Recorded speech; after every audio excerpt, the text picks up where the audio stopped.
बिस्मिल्लाहिर्रहमानिर्रहीम। अस्सलाम वालेकुम नाज़रीन, मैं हूं जीएम जमाली और आप देख रहे हैं डिजिटल के सबसे बड़े चैनल न्यूज़ पाकिस्तान का प्रोग्राम ए टू जी। नाज़रीन, आज कौमी असम्बली में वज़ीर आज़म मियां मोहम्मद शहबाज शरीफ पर हाउस के मुकम्मल एतमाद की करारदाद पेश की गई। करारदाद पाकिस्तान पीपल्स पार्टी के चेयरमैन बिलावल भुट्टो ज़रदारी ने पेश की। करारदाद पेश करते हुए बिलावल भुट्टो ज़रदारी ने कहा कि ये ऐवान वज़ीर आज़म शहबाज शरीफ पर मुकम्मल एतमाद का इजहार करता है। उन्होंने कहा कि ये ऐवान वज़ीर आज़म के साथ खड़ा है, ये ऐवान कानून के साथ खड़ा है, ये ऐवान आईने पाकिस्तान के साथ खड़ा है और ये ऐवान 4-3 की जजमेंट के साथ भी खड़ा है। बाद अज़ां स्पीकर कौमी असम्बली राजा परवेज़ अशरफ ने करारदाद ऐवान में पेश की। करारदाद पर गिनती करवाई गई जिसके मुताबिक 180 अरकान ने वज़ीर आज़म शहबाज शरीफ के हक़ में वोट दिया और वज़ीर आज़म शहबाज शरीफ पर भरपूर एतमाद का इजहार किया। राजा परवेज़ अशरफ ने कहा कि आज अगर वज़ीर मजहबी उमूर मुफ्ती अब्दुल शकूर जिंदा होते तो एतमाद के वोटों की तादाद 181 होती। उन्होंने कहा कि वज़ीर आज़म शहबाज शरीफ को ऐवान की अक्सरियत की हिमायत हासिल है। इस मौके पर वज़ीर आज़म शहबाज शरीफ ने ऐवान का शुक्रिया अदा किया कि उन्होंने कहा कि पाकिस्तान में हालिया माली व इक़्तिसादी और आइनी बहरान न मेरी वजह से है और न ही इस ऐवान की वजह से है, बल्कि ये बहरान इमरान नियाज़ी की हुकूमत की वजह से है जो हम पर झरलू इंतखाबात के ज़रिए मुसलत की गई थी। साकिब निसार ने धांधली के खिलाफ गिनती पर भी पाबंदी लगा दी थी। वज़ीर आज़म ने मुतालबा किया कि 2018 के इलेक्शन और उसमें की गई धांधली की तहकीकात करवाई जाए। उन्होंने कहा कि धांधली के लिए साबिक चीफ जस्टिस साकिब निसार शेख रशीद के पोलिंग एजेंट बनकर पहुंच गए थे। साबिक चीफ जस्टिस साकिब निसार ने खुद नोटिस लेकर इस मुल्क और कौम का हुलिया बिगाड़ दिया और आज भी साकिब निसार साजिशों में मसरूफ़ हैं और ऑडियो लीक में अदलिया और पीटीआई के वकीलों को क्या क्या मशवरे दे रहे हैं। उन्होंने कहा कि ऑडियो लीक के बाद माजी की तमाम साजिशें बेनकाब हो चुकी हैं। उन्होंने कहा कि पाकिस्तान के खिलाफ साजिश को किसी सूरत बर्दाश्त नहीं किया जाएगा। उन्होंने कहा कि हम मज़ाकरात के हामी हैं, हमारे पास तो एक भी सोंटा नहीं है, हम मज़ाकरात पर यकीन रखते हैं। हमारे बहुत से तादी इमरान खान से मज़ाकरात के हामी नहीं थे, लेकिन हमने इन्हें भी मज़ाकरात के लिए आमादा किया है। लेकिन मज़ाकरात का सिर्फ एक एजेंडा होगा और ये कि एक दिन पूरे मुल्क में इलेक्शन कैसे मुमकिन बनाए जा सकते हैं। उन्होंने कहा कि जुल्फ़िकार अली भुट्टो को फांसी दी गई और नवाज शरीफ और यूसुफ रज़ा गिलानी के खिलाफ अदालती फैसले के जरिए घर भेजा गया और अब तो इन अदालत के वार के जरिए मुझे भी डराया जा रहा है। शहबाज शरीफ ने कहा कि वो अदालत के हर वार के लिए तैयार हैं, लेकिन हर सूरत इस मौजूद ऐवान और इसके अराकीन के साथ खड़े हैं। उन्होंने कहा कि कानून बनाने और आइन बनाने का अख्तियार पार्लियामान का है, लेकिन पार्लियामान के बनाए हुए कानून को कालअदम करार दिया जा रहा है।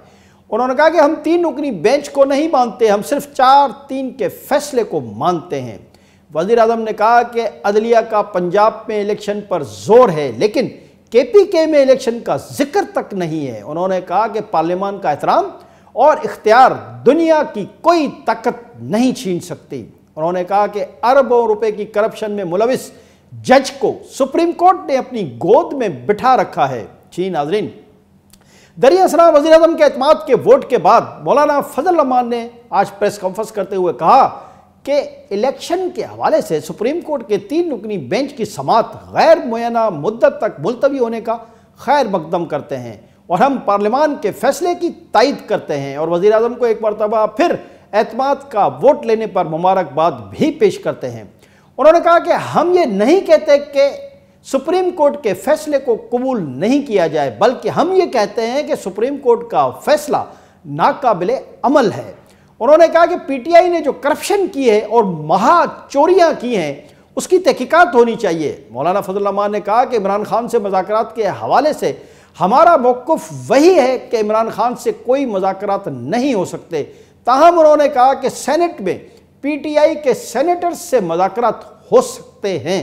जी नाज़रीन, इधर मुल्क की तमाम असम्बलियों के इंतखाबात एक साथ कराने के मामले पर सुप्रीम कोर्ट में आज समाअत के दौरान चीफ जस्टिस उमर अता बंदियाल ने रिमार्क्स देते हुए कहा कि हुकूमत मज़ाकरात में संजीदा है तो खुद इकदाम उठाती, मज़ाकरात करने पर अदालत मजबूर नहीं कर सकती। चीफ जस्टिस उमर अता बंदियाल की सरबराही में जस्टिस एजाजुल हसन और जस्टिस मुनीब अख्तर पर मुश्तमिल 3 रुकनी बेंच ने केस की समाअत की। समाअत के आगाज पर अटॉर्नी जनरल मंसूर ऐवान रोस्ट्रम पर आ गए और अदालत से मुखातिब होते हुए कहा कि 19 अप्रैल को हुकूमत और अपोजिशन में पहला राब्ता हुआ। 26 अप्रैल को मुलाकात पर इत्तफाक हुआ था। 25 अप्रैल को अयाज सादिक और ख्वाजा साद रफीक की असद कैसर से मुलाकात भी हुई थी। उन्होंने कहा कि असद कैसर ने बताया कि वो मुज़ाकरात के लिए बाख्तियार नहीं है। गुज़िश्ता रोज़ हुकूमती इत्तेहाद की मुलाकातें हुई। 2 जमातों को मुज़ाकरात पर एतराज़ात था, लेकिन रास्ता निकल आ गया। चेयरमैन सेनेट ने ऐवान बाला में हुकूमत और अपोजिशन को खुतूत लिखे हैं। उन्होंने हुकूमत और अपोजिशन से 4 नाम मांगे हैं। चीफ जस्टिस ने इस्तफसार किया कि असद कैसर के बाद क्या कोशिश की गई कि कौन मुज़ाकरात के लिए बाख्तियार है। जवाब में अटॉर्नी जनरल ने कहा कि मंगल को मीडिया से मालूम हुआ कि शाह महमूद कुरैशी मुज़ाकरात के लिए बाख्तियार है। चीफ जस्टिस ने इस्तफसार किया कि चेयरमैन सेनेट किस हैसियत से रब्ता किया गया। अटॉर्नी जनरल ने जवाब दिया कि सेनेट वफाक की अलामत है, इसलिए चेयरमैन सेनेट को कहा गया। चीफ जस्टिस ने रिमार्क्स दिए कि 19 अप्रैल को चैम्बर में आपसे मुलाकात हुई। हमारे एक साथी की अदम दस्तयाबी के बायस 4 बजे समाअत नहीं हुई थी। फारूक एच नाइक ने कहा कि चेयरमैन सेनेट सहूलतकारी करेंगे। चेयरमैन सेनेट न हुकूमत के नुमाइंदे हैं न अपोजिशन के। दौरान समाअत चीफ जस्टिस ने अपने रिमार्क्स में मजीद कहा कि हुकूमत मुज़ाकरात में संजीदा है तो खुद इकदाम उठाती। मुज़ाकरात करने पर अदालत मजबूर नहीं कर सकती है। अदालत सिर्फ आइन पर अमल चाहती है ताकि तनाज़े का हल निकले। अदालत को कोई वजाहत नहीं चाहिए, सिर्फ हल बताएं। चेयरमैन सेनेट इजलास बुलाएंगे, इसमें भी वक्त लगेगा। इस दौरान पीपल्स पार्टी की जानिब से वकील फारूक एच नाइक ने कहा कि तमाम हुकूमती इत्तेहादी जमातें PTI से मुज़ाकरात पर आमादा हैं। सेनेट वाहिद इदारा है जहां तमाम जमातों की नुमाइंदगी मौजूद है। फारूक नाइक ने मजीद कहा कि चेयरमैन सेनेट का किरदार सिर्फ सहूलत फराहम करना है। मुज़ाकरात सियासी जमातों की कमेटियों ने ही करने हैं। सियासी इशू है, इसलिए सियासी कायदीन को ही मसला हल करने दिया जाए। सियासत का मुस्तकबिल सियासतदानों को ही तय करने दिया जाए। जी नाजरीन, इसी दौरान शाह महमूद कुरैशी भी रोस्ट्रम पर आ गए और अदालत से मुखातिब होते हुए कहा कि हुकूमत के इसरार पर अदालत ने सियासी इत्तफाक राय के लिए मौका दिया था। तमाम जमातों की सियासी क़यादत अदालत में पेश हुई थी। PDM में आज भी मुज़ाकरात पर इत्तफाक राय नहीं है। अदालती हुक्म को PTI ने संजीदगी से लिया। सुप्रीम कोर्ट को 14 मई का फैसला हतमी है। अदालत ने कौमी मफाद में सियासी जमातों को मौका फराहम किया। उन्होंने मजीद कहा कि तहरीक के इंसाफ के साथ कोई रब्ता नहीं किया गया है। PTI ने मुझे फवाद चौधरी और अली जफर को मुज़ाकरात के लिए नामजद किया था। असद कैसर ने हुकूमत को मुझसे रब्ता करने का कहा। आज तक मुझसे किसी ने रब्ता नहीं किया। चेयरमैन सेनेट ने गुज़िश्ता रोज़ फ़ोन पर कहा कि वज़ीर आज़म के इसरार पर रब्ता कर रहा हूँ। चेयरमैन सेनेट से कहा कि सुप्रीम कोर्ट में जो तजावीज़ दी थी वो कहाँ हैं। सेनेट कमेटी सिर्फ ताख़ीरी हुर्बा है। उन्होंने कहा कि कौमी असम्बली का इजलास बुलाकर रूल्स की खिलाफ वर्जी की गई। धरने के दौरान कहा था पार्लियामान मेरा सियासी काबा है। ज़ेर समाअत मामले को पार्लियामान में ज़हर बहस नहीं लाया जा सकता। पार्लियामान में धमकी आवेज लहजे और ज़बान में सुनकर शर्मिंदगी हुई। पार्लियामान में कहा गया कि तौहीन पार्लियामेंट हुई है। हुकूमत संजीदा है तो अभी मुज़ाकरात के लिए तैयार है। जी नाज़रीन, chief justice of Pakistan justice Umar Ata Bandial ने रिमार्क्स देते हुए कहा कि ये सियासी बातें हैं। हम केस के बारे में बात कर रहे हैं। आप कह रहे हैं कि संजीदगी के साथ रब्ता नहीं किया गया। शाह महमूद कुरैशी ने कहा कि PTI बातचीत के लिए संजीदा है। हम आज ही बैठने को तैयार हैं। हुकूमत ने आइन और अदालती फैसले की खिलाफवर्जी का फैसला कर रखा है। फारूक एच नाइक ने कहा कि आइन और पार्लियामेंट को कौन नीचा दिखा रहा है इस पर नहीं जानना चाहता। शाह महमूद कुरैशी ने जो तकरीर की ऐसे इत्तफाक राय नहीं हो सकता। चेयरमैन सेनेट को नाम दें, कल ही बैठने को तैयार हैं। मौलाना फजल रहमान को सेनेट ने मुज़ाकरात पर आमादा किया।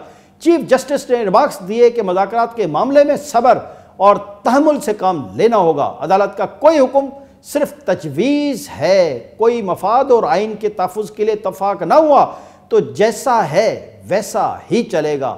नाम देने में क्या साइंस है? क्या हुकूमत ने अपने 5 नाम दिए हैं?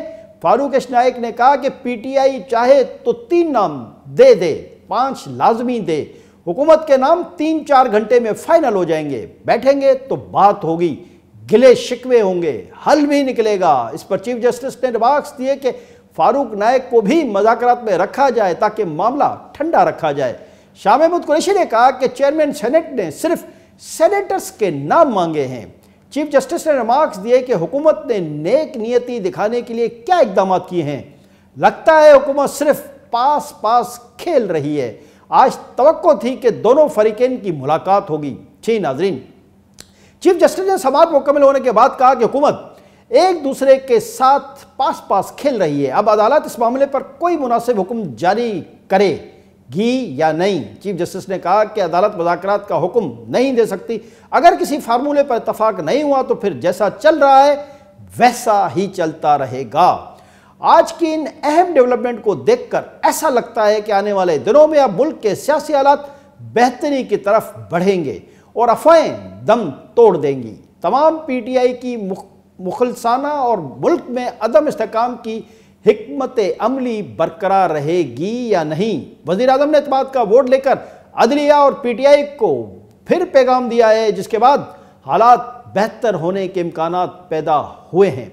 वज़ीर आज़म का एतमाद का वोट लेने के बाद एतमाद दीदनी था, जिसके बाद सारे स्टेक होल्डर्स को भरपूर पैगाम भी दिया गया। आज के लिए इतना ही। अगले प्रोग्राम तक के लिए अपने मेज़बान जीएम जमाली को इजाज़त दीजिए। अल्लाह हाफ़िज़।